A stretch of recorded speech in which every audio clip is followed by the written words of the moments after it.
Hello and welcome to podcast.init, the podcast about Python and the people who make it great. When you're ready to launch your next app or want to try a project you hear about on the show, you'll need somewhere to deploy it, so take a look at our friends over at Linode. With the launch of their managed Kubernetes platform, it's easy to get started with the next generation of deployment and scaling, powered by the battle-tested Linode platform, including simple pricing, node balancers, 40 gigabit networking, dedicated CPU and GPU instances, and worldwide data centers. Go to pythonpodcast.com/Linode, that's Linode, today and get a $100 credit to try out a Kubernetes cluster of your own. And don't forget to thank them for their continued support of this show. And do you want to get better at Python? Now is an excellent time to take an online course. Whether you're just learning Python or you're looking for deep dives on topics like APIs, memory management, async and await, and more, our friends at Talk Python Training have a top-notch course for you. If you're just getting started, be sure to check out the Python for Absolute Beginners course. It's like the first year of computer science that you never took, compressed into 10 fun hours of Python coding and problem solving.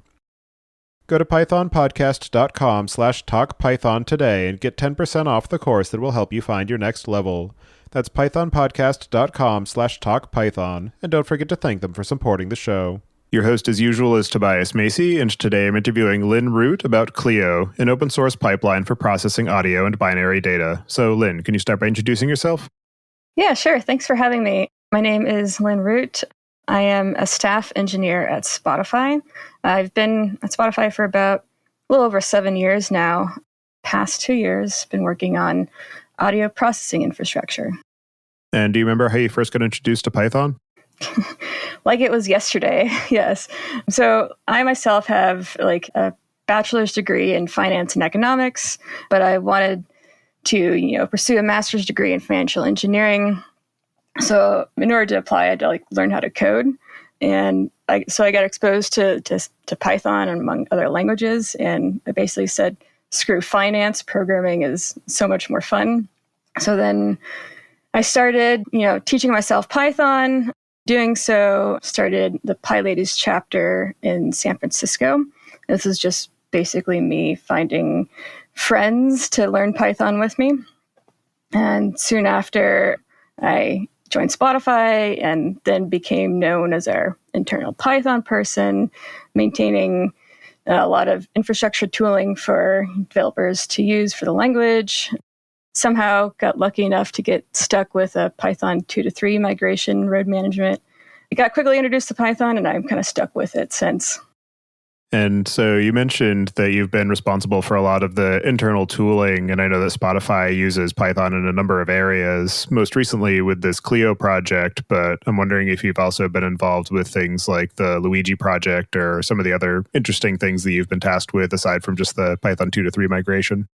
For a hot second, I was a maintainer for Luigi, but I was on a team that didn't own Luigi, so it didn't really make sense for me to maintain beyond a few months.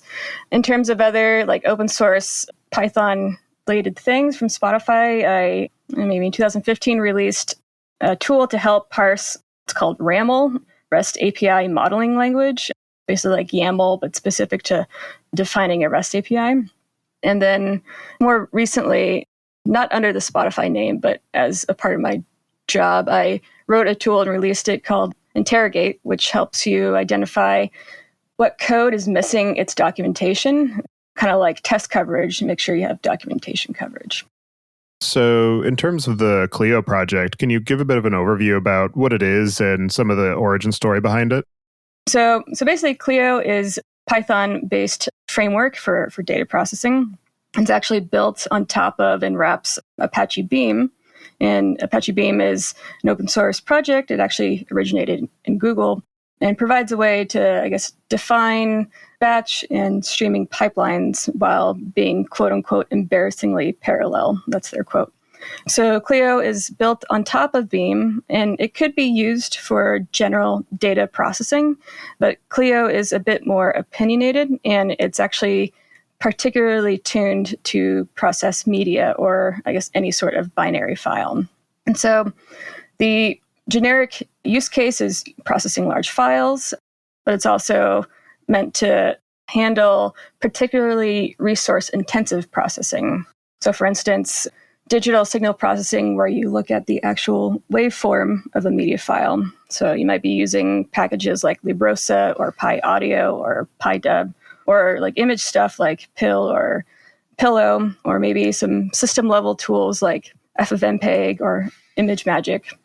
Or maybe you need to run a bunch of media files through an ML model that might be trained to do some sort of signal processing for you. And so the reason that Klio got started was researchers and ML engineers at Spotify were getting deeper and deeper into this audio processing workspace and wanted/needed infrastructure to support that processing at scale.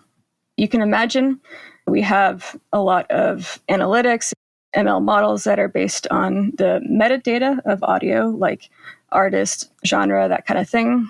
But we also have the actual audio file itself to look at. And so I kind of want to step back a bit just to give context for those who are not familiar, because I wasn't until 2 years ago. Audio can be represented as like a wave, I guess. If you were to go back into algebra, you could draw a little graph where the x-axis is time, the y-axis is amplitude. The waveform can be just drawn going up and down with y equals 0 at its center.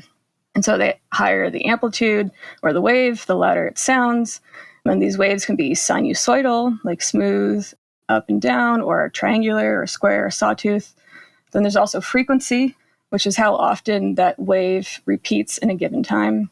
And so with audio, frequency translates to pitch, and where a waveform at a certain frequency translates to like a specific note, like A4 or something like that.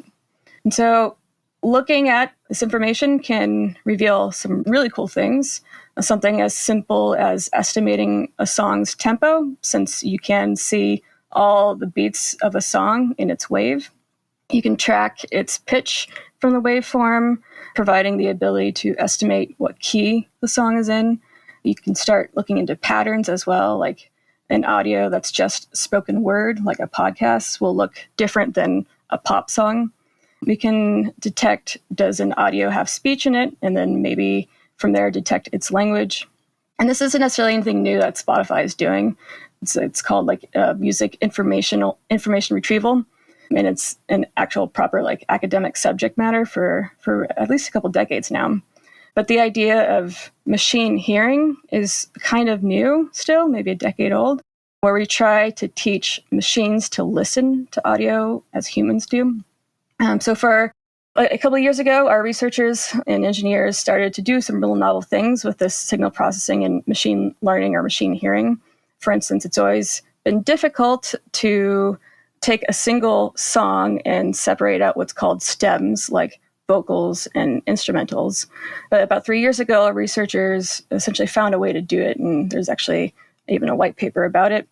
And from there, they wanted to essentially do that for all of our Spotify catalog, which, as you can imagine, is huge with like tens of millions of song or music files. And that's not even including podcasts.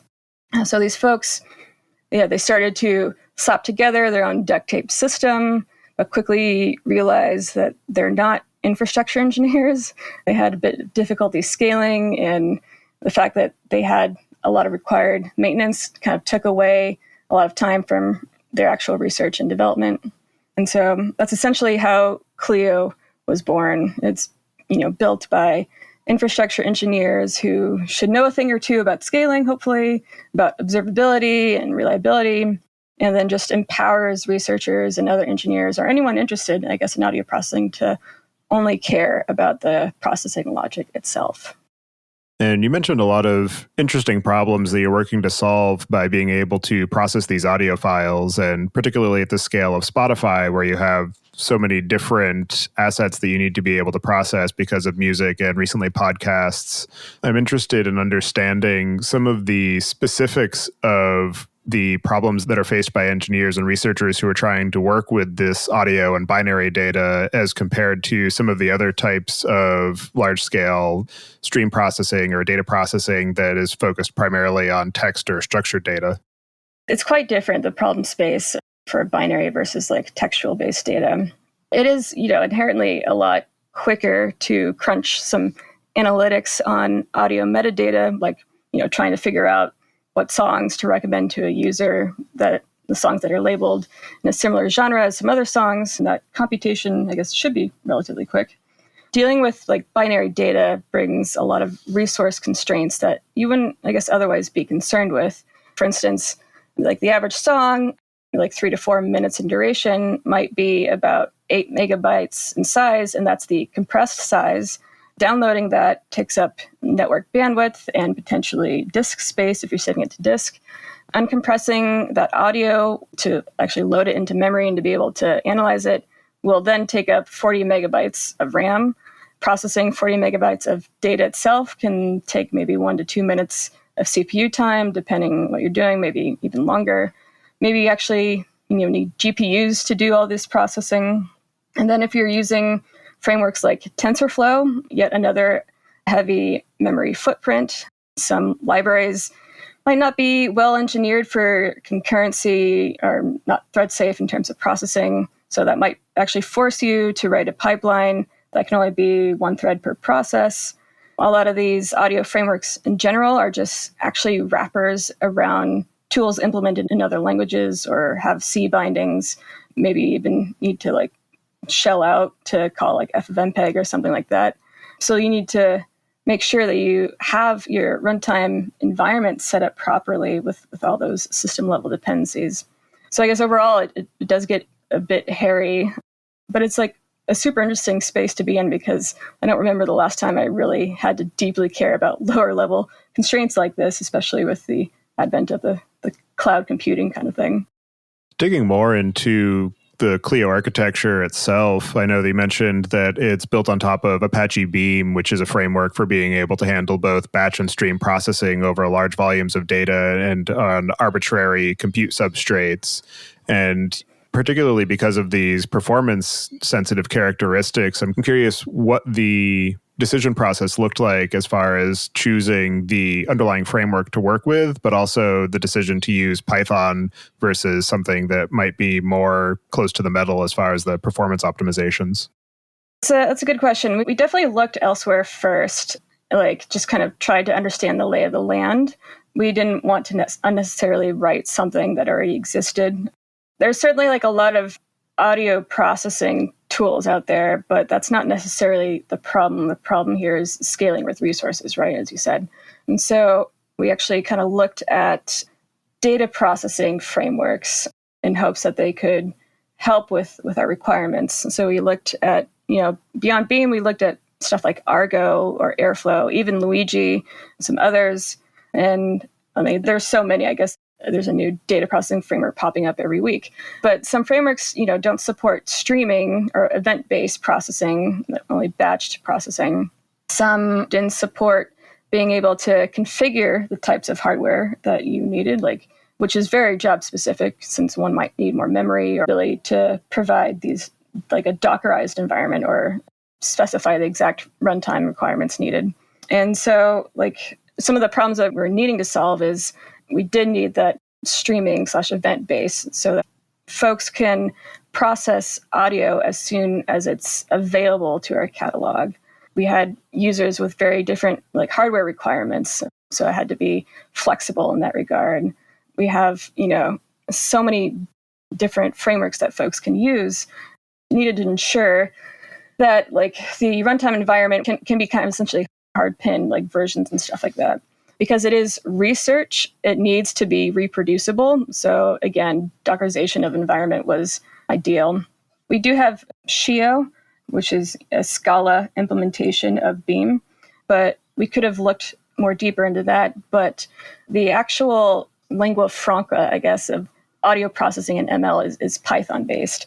So researchers and ML engineers are far more competent, I guess, or comfortable in Python than Scala or another JVM-based language. And then we have actual tools developed in Python. There are some JVM-based tooling for folks for ML processing or audio processing, but they definitely do not have the reach or the development as a lot of these Python libraries do. And so that kind of sort of enforced a decision for us is we want to provide tools that are actually helpful to engineers rather than forcing them to learn another language and adapt kind of lesser libraries to their needs and I guess translate from like Python into a JVM-based thing. So I went with Python. We chose Beam specifically because Beam was already widely accepted in our infrastructure. Spotify's motto to kind of keep things, I guess, not too many competing products to do the same thing. We want folks to have like less cognitive overload when writing their pipeline. So if they are familiar with Beam for a simple data pipeline, then they should be familiar with Beam in writing a media processing. So yeah, that's how we eventually arrive at building on top of the Beam framework with Python. You mentioned briefly some of the constraints that you were working with and the design goals of the project. And I'm wondering if you can dig a bit more into some of the alternative options that you looked at for being able to work with this volume of binary data and be able to fulfill the use cases that you were targeting and highlight some of the capabilities that were lacking in those options or some of the edge cases that they weren't able to cover that made it worthwhile to invest the time and effort into building this new system from scratch? It's kind of difficult to answer this question because there wasn't really competing full-fledged libraries that handle this like binary data. About a year into our development, I think Microsoft released a framework that actually does like video processing, and I think it's event-based. It supports like ML, but it's particularly targeted for like analytics generation, not necessarily like processing, like heavy actual media processing itself. Also, it's closely tied to Azure, which we are a Google Cloud platform-based company, but as well as like we were already a year into development with folks starting to use our product. A lot of the existing processing frameworks had bits and pieces of what we need, but you can't exactly cobble together a processing framework from other processing frameworks, right? So it was better for us to essentially build upon something that gives us the biggest head start, I guess, which ended up being Beam, because they do support the ability to configure your resource requirements, like, more memory or CPUs, et cetera.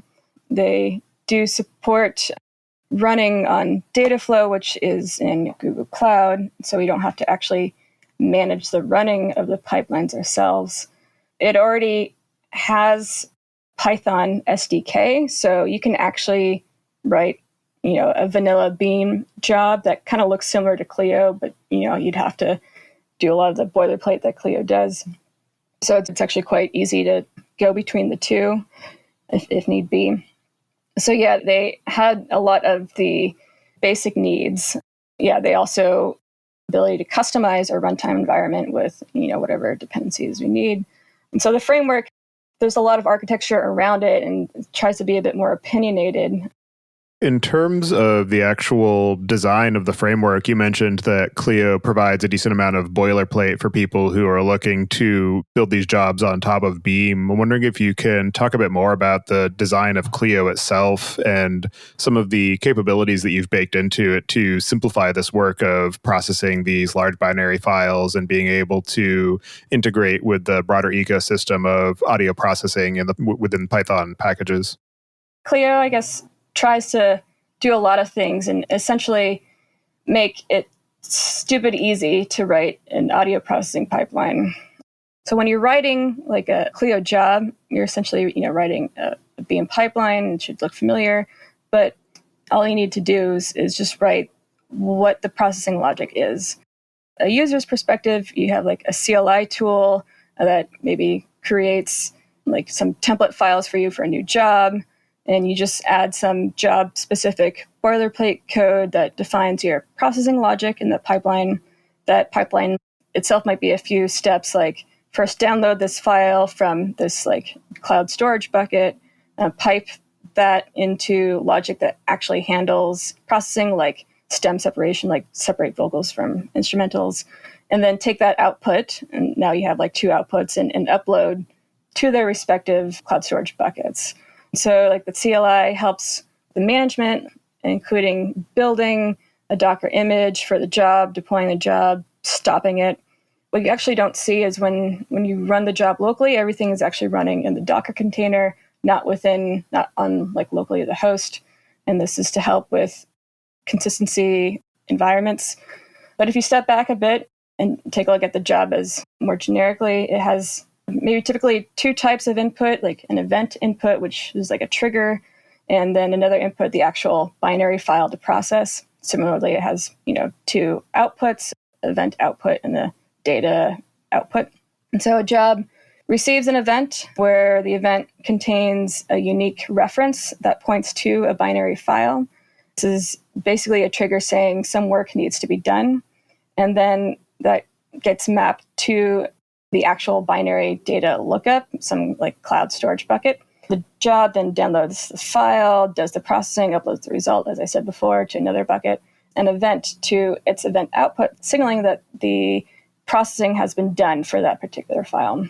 And this is kind of akin to like a microservice backend, but instead of like the request response paradigm, it's actually events and queues. And so that's what like a single Klio job looks like from a user's perspective. But if you step back a little bit further, you can also connect jobs together based on these event inputs and outputs. Say, for instance, I may have a colleague that wants to look at the vocals of a song, maybe to detect its language. So they can write a job that subscribes to like my job that separates vocals from instruments. And then you essentially have like a graph forming. This kind of provides a way to build upon each other's work, a bit easier rather than kind of being siloed or sharing code and doing duplicate work, essentially, save on compute time. And so say that you want to process songs as soon as a label delivers them, like a music label delivers them. We actually have this really cool feature built upon, backed by Klio, that allows users in Japan to like sing along to songs so that you can, essentially turn off the vocals of a song and just hear the instrumentals and then see its lyrics timed along with the song. And so, have fun singing along. But it would be a bit frustrating to not be able to sing along to a song that was just released, just added to our catalog. So perhaps you want to, process on demand. So Klio allows you to hook into a queue like PubSub to listen to an event for that new song. But that event producing system doesn't necessarily have to be a Klio job itself, just so long as it has data that you need to process, like a reference to an audio file. And so this leads me to kind of like a bigger part of Klio's architecture is what's in that event data. And refer to it as like a Klio message. And it's just basically a protobuf message that contains Klio-related metadata as well. The pipeline, the transforms actually see the process, like a reference to a file. In reality, you can set up your Klio job to process any sort of data. Like it can be just like JSON data or something like that. But Klio essentially uses this pointer, whatever that data is, and probably an audio file, plus the job's configuration to find that audio file. And then it makes it easy for the user to say, okay, just go ahead and download this file. You already know where to find it. But then under the hood, Klio first actually checks to see if that output for that particular file exists. So say that your output is, two audio files, the vocals and instrumentals. They live in separate buckets in some cloud storage, Google in our case. Klio takes the file name, looks up the file name in both those buckets, and if it discovers that both already exist, it doesn't actually process it unless you, explicitly want it to, but it doesn't spend unnecessary resources. But then, so maybe the output does not yet exist, so, we should try and process it. But then we first need to check to see if our input data exists, if that original audio file is available. If it doesn't, the job can be set up to trigger its parent job to generate that input for it, its dependency input. And so these little checks allows us to do some interesting things with how the overall graph of jobs gets executed. We have essentially two modes of execution supported, what we call top-down and bottom-up. So with top-down, every job in a graph gets triggered. So this is useful when you want to process audio as soon as it's available to catalog or to dataset. An event triggers the apex job, or like to process a new file, and then all the child jobs then get triggered once that apex job finishes, and then their children get triggered, and so on and so on. But it's not necessarily efficient or necessary for every job in a graph to process a file. Maybe you only want to trigger your job, but not any downstream jobs. So you trigger your own job to do work for a file. Maybe the input data dependencies are missing, meaning that its parent job hasn't produced the output for that particular file. So the parent job then gets triggered. It recurses all the way up as far as it needs to in the graph. And so basically all the data dependencies get generated, but not all child jobs are subsequently executed. Only the jobs that are in the direct path of the original job. So like no sibling jobs and no downstream jobs are doing unnecessary processing. So this is essentially describing like bottom-up execution. It's to help optimize for costs of resource processing time, because it can be expensive to unnecessarily process audio files. One of the interesting pieces that I'm interested in digging a bit more into is the ability to compose these different pipelines together, because I know that with a number of different frameworks for being able to build out some of these DAGs of tasks, it can be difficult to actually wire them together where, one pipeline is largely self-contained, but it sounds like from what you're saying that if somebody builds a particular workflow for processing some of this audio data and extracting a certain set of information from it, somebody else can then discover that pipeline and then be able to hook in their additional processing based on what was already completed upstream, or maybe even at some node in the midst of that task graph. Is that accurate? And then in terms of the actual integration with Beam, I know that particularly in things like Spark and PySpark, people complain about some of the impedance mismatch between the ways that the Spark framework thinks about objects and memory allocation and the way that Python is trying to do it. I'm curious if you've seen a similar impedance mismatch between the Python SDK and the actual Beam execution layer. It's an interesting question, because we have seen, I guess, a few, but Python, in my opinion, is quite flexible enough to help work around that. There's still some headaches. Fairly difficult to control concurrency from the Python SDK part down to the Java part.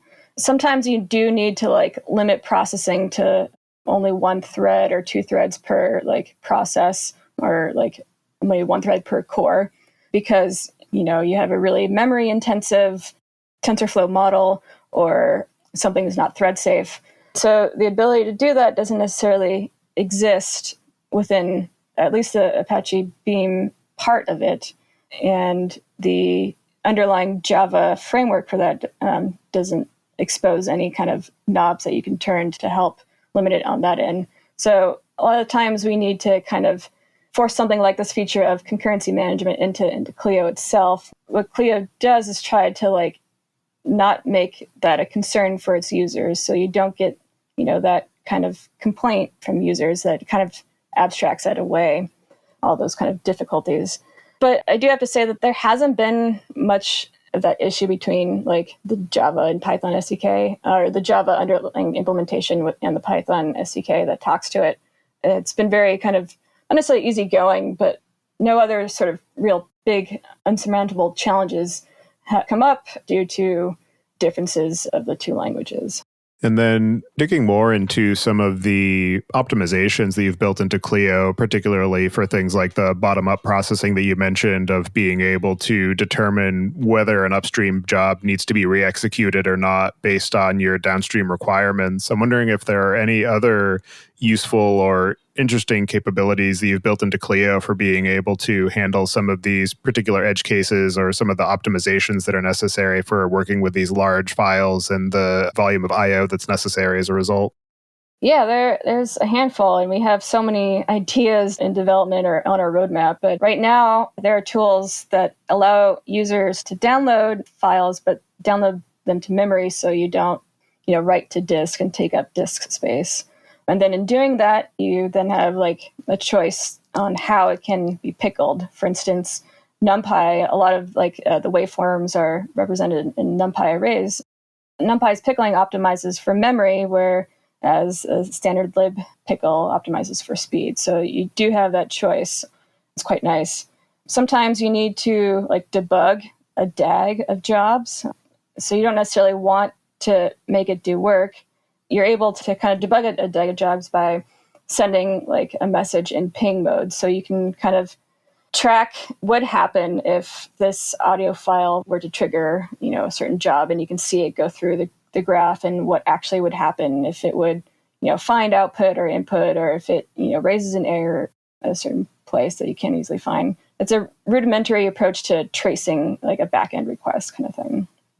And then there are some kind of cool, I guess, usability features that Klio has, in my opinion. I mean, it's stuff like, running unit tests, which is just handy to have, and to verify that your configuration is set up properly and that your declared resources exist, like whatever storage bucket you have declared. But then it also allows you to profile locally your job's like memory and CPU footprint. This is particularly helpful to understand the kind of resources your job will require once deployed. And then there's even like a command, an underappreciated command. We have a lot of ideas for it. We just need to develop them. It's this idea of auditing your code. So you can audit your job. Right now, you can audit for things like not cleaning up temporary files and using up disk space, or not being thread safe when you use certain libraries. It's quite handy. Those are all like the features and cool tools that we're trying to provide to sort of help that resource-intensive processing. Python has become the default language for working with data, whether as a data scientist, data engineer, data analyst, or machine learning engineer. Springboard has launched their School of Data to help you get a career in the field through a comprehensive set of programs that are 100% online and tailored to fit your busy schedule. With a network of expert mentors who are available to coach you during weekly one-on-one video calls, a tuition-back guarantee that means you don't pay until you get a job, resume preparation, and interview assistance, there's no reason to wait. Springboard is offering up to 20 scholarships of $500 towards the tuition cost, exclusively to listeners of this show. Go to pythonpodcast.com/springboard today to learn more and give your career a boost to the next level. In terms of the actual project itself, I'm curious what the motivation was for releasing it as open source, and if there's any particular process involved in cleaning up the code for it to be publicly consumable, or if it was the intent from the outset to be open source, and if that helped to direct the overall design and architecture of the project to avoid tight coupling with the internal Spotify systems. From the beginning, Klio was certainly developed with the intention to open source. I mean, I've been heavily involved in Spotify's open source strategy for like 5 years now. So it wasn't really necessarily a question. It was kind of like the default approach. And we did get some hints early on that open sourcing a framework like this would be well received the research community or even some of our competitors. Yeah, we first wanted to make a viable product and to have our internal folks kind of kick the tires and make sure it has some traction. And then with that, we did go through a couple of API redesigns and iterations, and then add some more optimizations, adding like highly requested basic features like batch and stuff like that, because we were first streaming, and still in a lot of development, and we're now comfortable releasing it. You are right to point out that there was a lot of time spent kind of cleaning up code first. I am particularly a perfectionist, so I tried to have things documented and tested, and so like I'm not embarrassed to have my code out there. So we did do like maybe a couple of months kind of focused effort on actually cleaning the code base, and as well as adding really good basic features like batch, or handling different input and outputs like storage or like local files, etc. So yeah, some time was spent just focusing on that, but we conveniently timed the open sourcing of Klio with a conference that we presented Klio at. It's called ISMIR. International Society of Music Information Retrieval. So we basically hosted a tutorial to show off Klio to see like what their reaction would be. And so that was kind of the fire under our butts to get it out there. But also, I think we finally decided that, yes, we're comfortable. We might be a little bit lacking in full documentation coverage or full test coverage, but we are also just as eager to, learn from a broader range of users, not just like internal Spotify users, and maybe use cases we haven't thought of, and hopefully invite, contributions and essentially invite others to help improve and build upon Klio. For people who are actually using Klio for doing their own work, I'm wondering if you can talk through some of the workflow that's involved with getting a Klio project set up and being able to handle third-party dependencies that you might want and managing the deployment and lifecycle of the overall project. Yeah. So building a pipeline, I guess, starts off with a very simple command like Klio job create. It creates a cookie cutter template of a job. You just declare your dependencies in one or two places. The standard requirements.txt for your third-party Python dependencies. And then maybe you need system level dependencies, actual C libraries that maybe your Python dependencies plug into, or you might actually want to shell out to something like ffmpeg. There you would declare it in the Docker file. And so you add your dependencies, and you kind of go about your regular Python development. You kind of declare the actual processing that you want handled.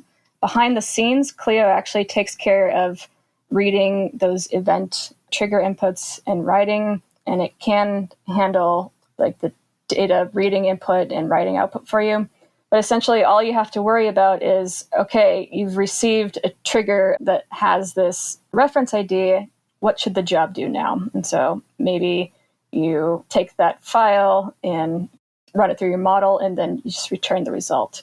Or maybe you tell Klio to upload the result to a bucket. And so you really only have to focus on the actual business logic of the pipeline.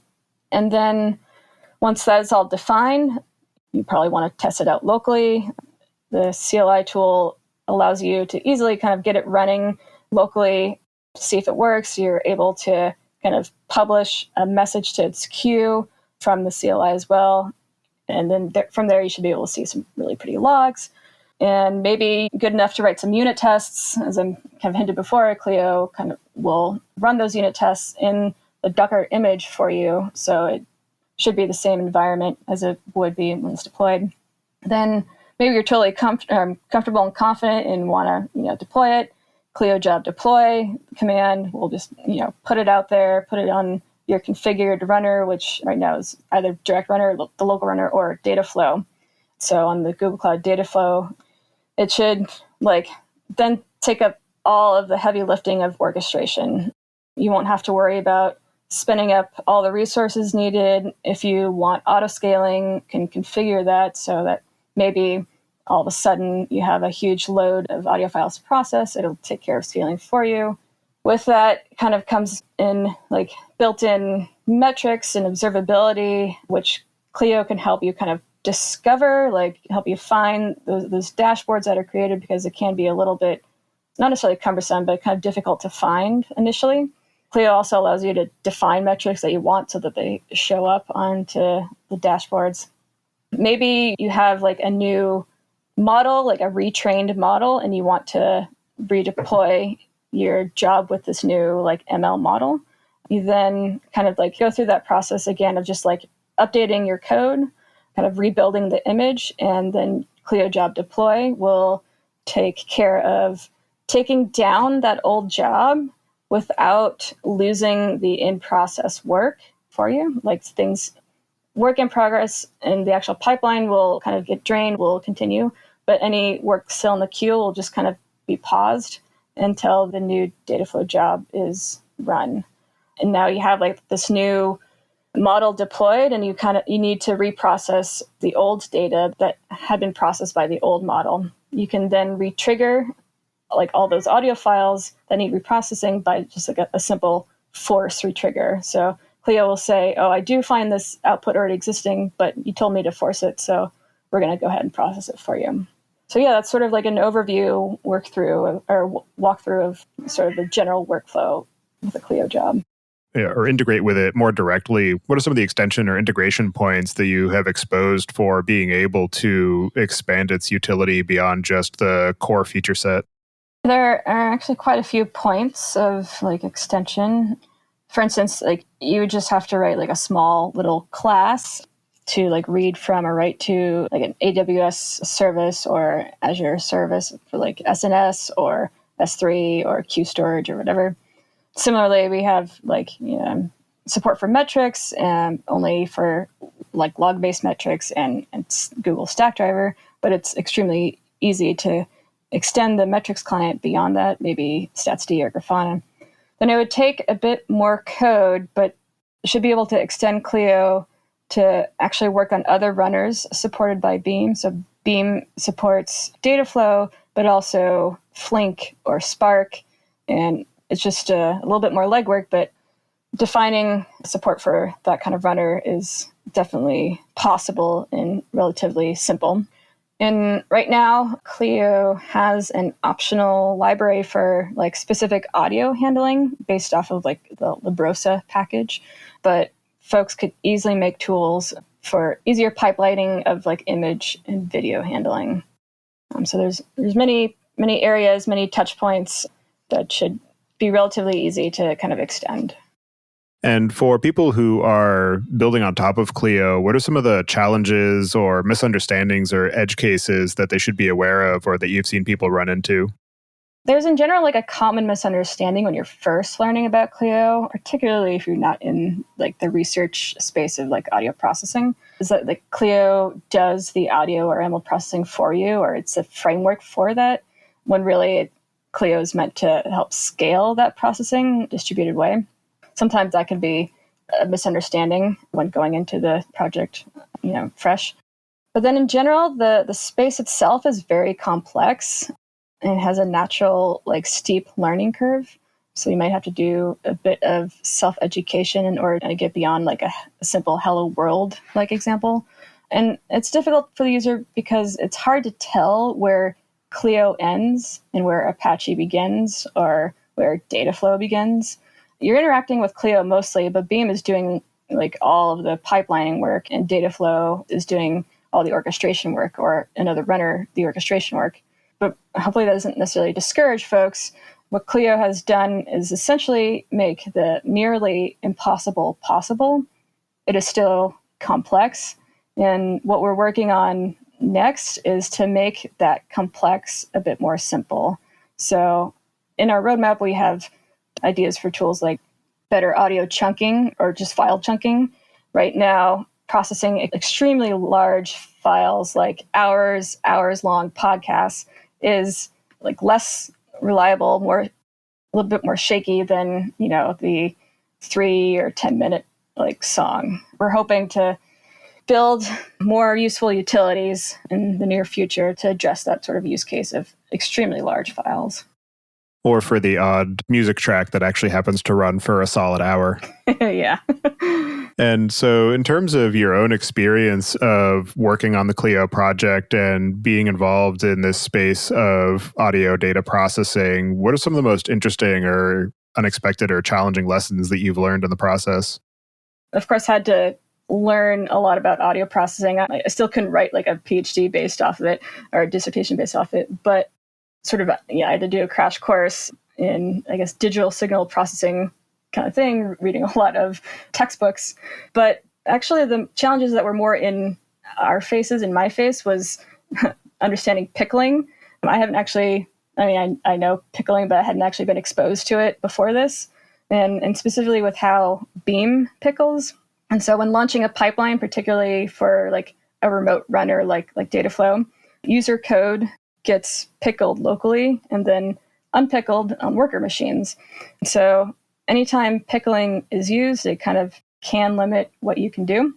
And so this is actually one of the reasons why we Dockerize everything to make sure that the environment in which you launch your pipeline in, the environment that like gets pickled, is the same environment that the pipeline itself gets unpickled on the remote worker. And so that might be obvious to some, but I had yet been exposed to that problem space. But with that like deeper understanding of pickling can come ideas of how to abuse it, I guess. So during unpickling, there's like this dunder set state method defined in a class that gets called when unpickling an instance. And this provides us with, I guess, ways to manipulate worker environment as it starts up. Now, Klio doesn't do this yet at all, but we could. But we've seen it used within Klio to maybe start daemons on workers, like profilers, like the stack driver profiler, which can be really useful. And generic kind of problem that I have regularly is designing a framework for other developers. For instance, how best to design an API that makes sense and feels ergonomic to use. And then like how much magic should we provide the user? How much of that magic will actually limit the user? Maybe too much. How can we provide flexibility for that user while still being opinionated? And then the maintenance and development cost for us when it comes to like making those decisions. I'm like regularly paralyzed by like a framework design, making sure that it's good and well thought out. And so I find personally that to be a big challenge. And as far as the ways that Klio is being used, what are some of the most interesting or unexpected or innovative projects that you've seen built with it? Yeah, I think I mentioned this before, but I still think it's super cool, is the sing-along feature available in Japan and I think other markets as well. That's basically based off of Klio-generated data of separating vocals from instruments and just taking the instrumentals and the lyrics. I mean, we've also seen internally Klio used for like audio-based ad generation, where you can like dynamically piece together someone's voice, like reading an ad with various background music. You can then create like multiple versions of the same ad. So this would help with like, maybe you're listening to a Chopin album and then it wouldn't be a great experience if that ad's background music was heavy metal. So the fact that you're able to generate, different types of ads with different backgrounds and kind of target based off that, it provides a better experience. Some things that might be boring to those like in this research space or in general, but I find super cool is we fingerprint audio, which means generate a unique identification or a signature for each audio or even segments of audio. And then that can be used for like deduplication, cover song identification, many things. And there are some other researchy based things that we're doing, including like song and speech transcriptions, instrument separation, like separating the actual like guitar from bass from drums. And then we can build on top of that. Personally ideating here, but like maybe we could build automatic generated like sheet music with that. So that'd be really cool. Some external users, I haven't seen any actual like product of it, but I know external users are like really interested in trying out Klio for an auto DJing feature, basically being able to create a playlist where like the tracks all fade in and out perfectly. A while ago, New York Times Sunday Review feature, it's actually like a little web app. It's titled like Why Songs in Summer Sound the Same. And it's a cool website that like highlights how summer songs have certain attributes or qualities like danceability or energy and loudness. And the review itself actually goes to show like over the past 40 or 50 years, songs released in the summer or for the summer have become less diverse and have been converging on the same levels of danceability and loudness and other attributes. I don't want to spoil it any further, and I'll add the link to this cool little app in the show notes. But this research is built upon our public audio features API. And the data for that public API is backed by Klio jobs, where the audio processing that takes place estimates how danceable a song is, or the acousticness, or the tempo, or what's called speechiness. So like it's making research a lot easier and allowing us to also build some really cool features. And you mentioned a few things that you've got planned for the future of the project. Are there any other things that you'd like to call out for plans that you have or contributions that would be helpful to help drive it forward? Yeah, so there's definitely a lot of development ahead. I say that while Klio is production ready, it can do a lot more to help users focus on what they care about, make things more simpler. And so, yeah, this includes, more optimization tools like file chunking and improved concurrency management. And this is coming with particularly more and more interest of processing podcasts and just longer audio in general. But we're also hoping to improve the current ability to observe, more observability features, allow you to be able to diagnose any sort of resource constraints that your job might be having, kind of uncover any sort of really ugly, deep down into the system issues, basically help diagnose, essentially. We also have plans for better testing. Right now, you can certainly easily unit test, but what about integration tests, particularly if you're a job that's a part of a bigger graph of jobs? In general, I'm curious, I guess, to see what the open source community will bring. I know that folks do wish to use this Amazon's cloud architecture, and as well as kind of homegrown architecture, maybe a self-maintained Kubernetes cluster. And so that's what I hope to anticipate in terms of contributions. But in general, we're a very small team, and so we can only focus on what's in front of us. So I would be wholeheartedly excited for any contributions that different use cases or improve usability, anything of that sort.